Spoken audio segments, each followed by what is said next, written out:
Hi everyone, welcome to Kimber Bell and welcome to Tuesday's Tips with Laurie.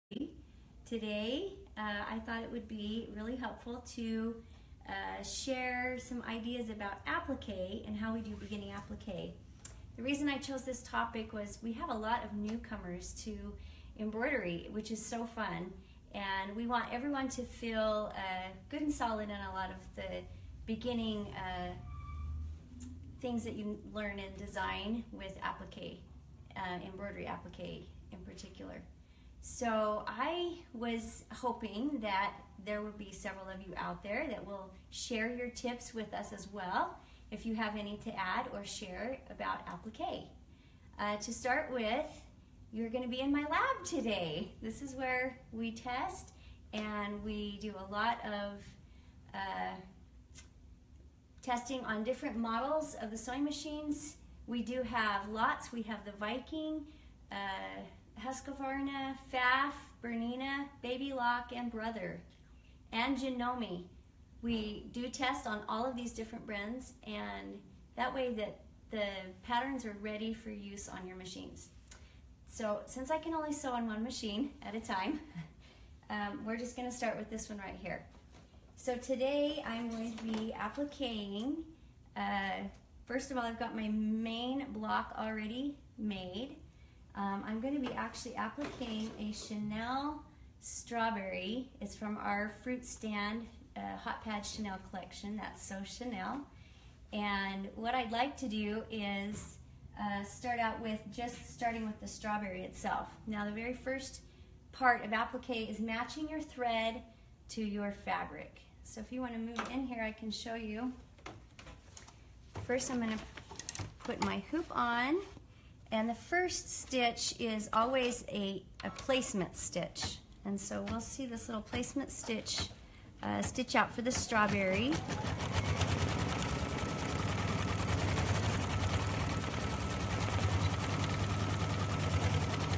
The strawberry is one of my favorites, so that's why I picked the strawberry.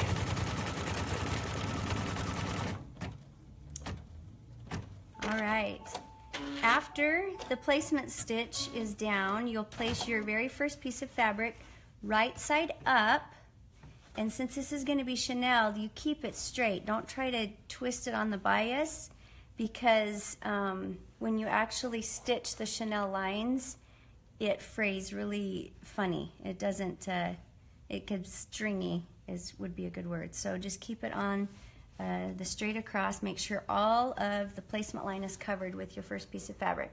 Then you continue with the tack down line.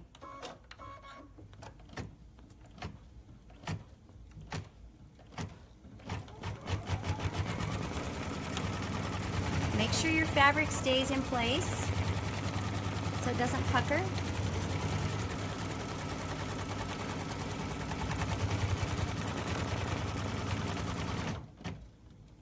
Great.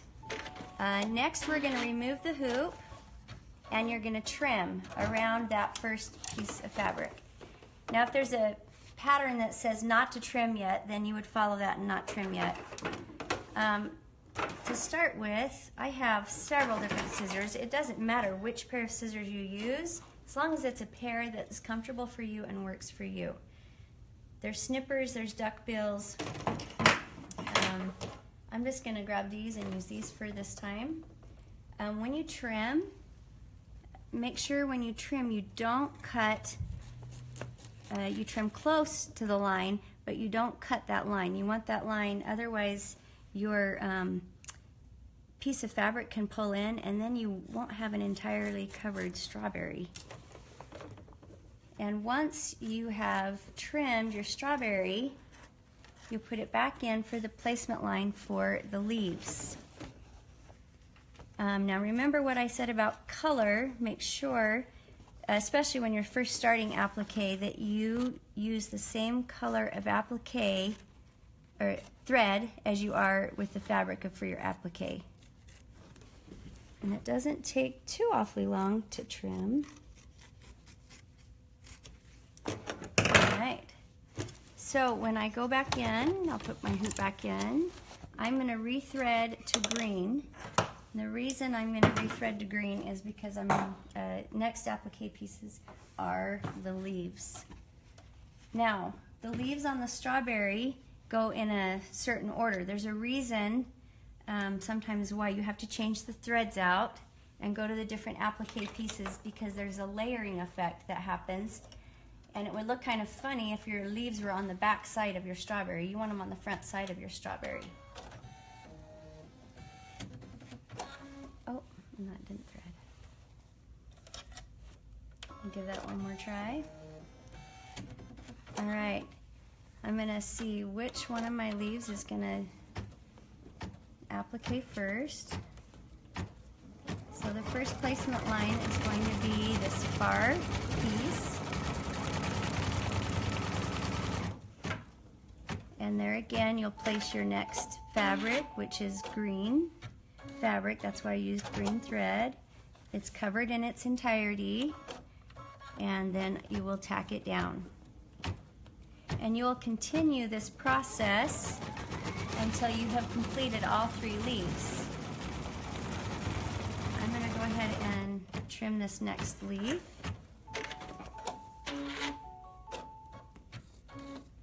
I'm going to pick a different pair of scissors this time. I like to use a variety of scissors depending on the situation.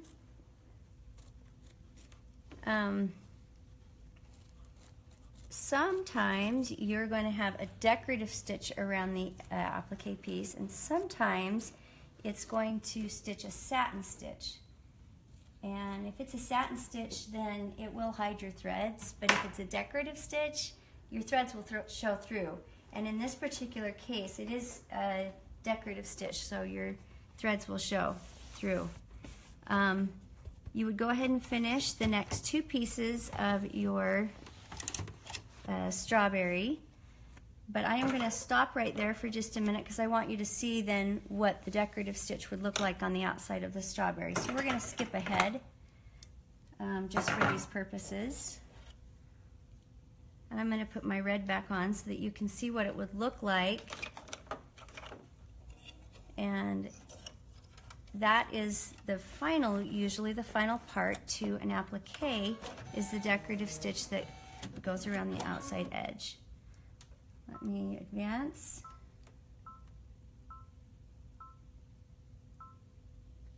And here is what it would look like with the decorative strawberry stitch. And I don't know if you can get a close-up of that. And it'll do the strawberry first because the leaves are going to be on top of the strawberry, so they will be done last.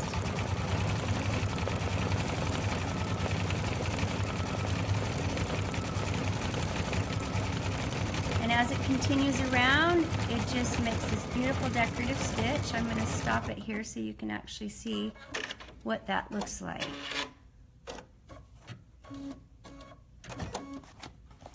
Alright, if you can see, I didn't trim quite, oh, I just have fuzzies. You can see this beautiful decorative stitch. And if I had used red or black, or excuse me, black or green, you would have seen that thread coming through. So that is your basics to applique, is placement, tack down, trimming, and trimming it, doing it in your layer that it's supposed to be done in, and then your decorative stitches around the outside edge. And that's your basic applique. Tune in next week when we will cover stabilizer, every kind of stabilizer. So if you have any tips on stabilizer ahead of time, please send them to me so that we can make that a part of our tips for next week. Thank you so much for joining Tips on Tuesday with Laurie at Kimber Bell.